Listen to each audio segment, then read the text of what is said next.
So we're going to give you guys an update today on, you comfy day? Yeah. On our search for caregivers in preparation for my mom's departure.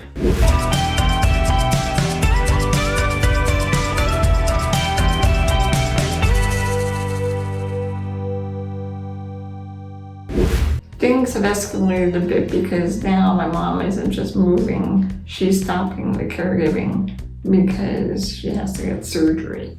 So we have more of a deadline to meet to find care coverage for all 7 days, and we have morning and evening shifts that we have to find people to work all 7 days, 365 days a year. And we have used thus far care.com. What are other ones, Dan? Rain Page and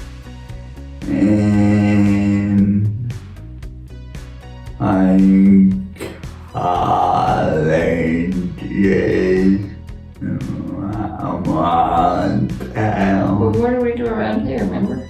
One to the bar. No, the apartment postings. Oh, rebuild the flyer and coming in the apartment, coming in the bar. Yep. We reached out to almost every one of our old assistants that are now scattered throughout the country, asking if they knew anyone, particularly a live-in, because we would be open for that type of position too. We did Craigslist for a very brief time, but that I did not enjoy the quality of candidates. We've also posted on carelinks.com, which is another website, but I'm not really able to use that one very well because they mainly accept private pay. You can't really pay with the program that we're on, which is called Act 150, that supplements the salaries of caregivers in the home. So the way that this Act 150 program works, essentially the state of Pennsylvania will pay for the hourly wages of caregivers that come into the home for people who need it and don't qualify for Medicaid or financial medical assistance. There's two parts to it. One is you could get the caregivers from a traditional agency, a home care health agency, or you can have the people paid directly by this organization or company that facilitates the payments. So it's similar to like a payroll company. You have more autonomy over who does your care, who you choose to hire, and who you choose to not continue working with. Public Partnerships has a database of employees who are already registered. And I looked through that database in our location, and I reached out to probably 100 people at least. And there are a couple people that we are, actually only one came out of that one, who is a candidate.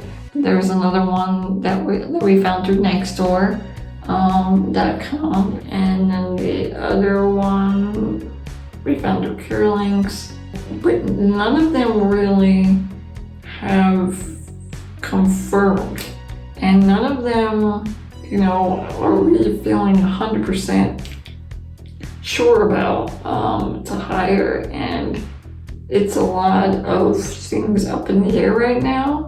But we do, if you've already watched the episode on the mobile lift, we have the motorized lift in place.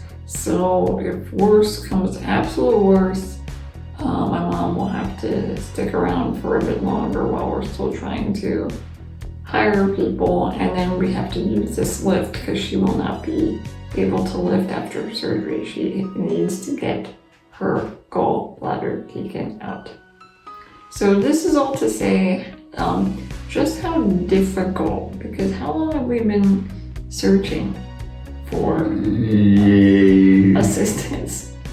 Years? Off and on, yeah, that's true. Off and on years since we moved back from Arizona. Yeah, and we found one who was awesome that we worked with for a bit, and then she moved away. But in terms of recent concentration of recruiting, how long would you say? Like how many months? Really?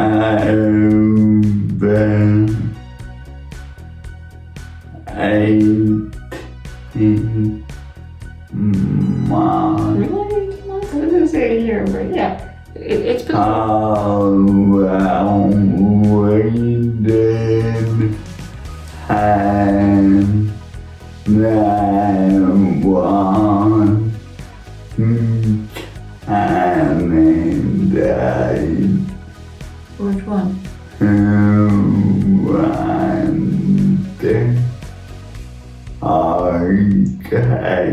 Arcadia. Oh, I remember this. I remember this now. Yeah. Again, that didn't work out. Like, it just kind of flatlined. We were texting with her and everything. Like, there was already an establishment of communication with her.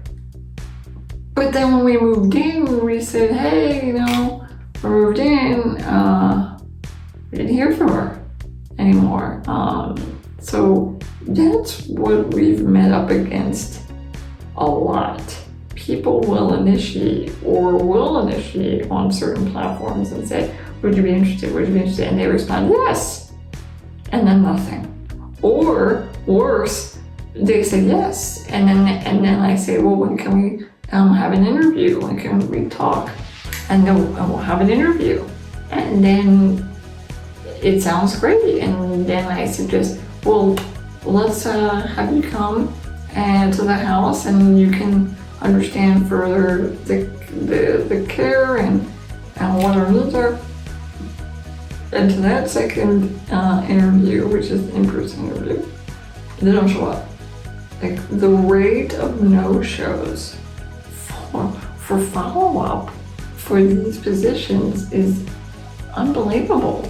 And we didn't have this problem in Arizona, but I'm just flabbergasted, and it's extremely frustrating, and it's a full-time job, and then some, because this is Saturday, and we were supposed to meet another candidate again, and at 6 p.m. on a Saturday, and we were communicating with her yesterday. We confirmed, and she writes 3 minutes before the start of the appointment, I'm sorry, I'm not going to be able to make it today. And that's it. No excuse, no nothing. And to that, I don't even feel compelled to write back. Like, I just feel like, I think that's a red flag, and we have to keep moving forward. So this is all to say that when you rely on employees for your personal care, there's a whole level of complexity and challenges and frustrations, and I'm going to repeat that word, frustrations, that come along with it. And that's why I feel so strongly about technology. Camille, you're sad? You're frustrated? Yeah. You look good though. You're going back in room to... Dan, this looks so handsome. But one thing out of all of this is, and I don't think I tell you enough of this thing. Wow. Is that I couldn't imagine doing this by myself. Like, I'm extremely grateful that I'm doing this with you, Dean. And then I have you to lean on, like, physically and emotionally. It's a very, very trying experience to try to exist in this world, and to have someone that understands it as your partner, and just you being you. I love it, man.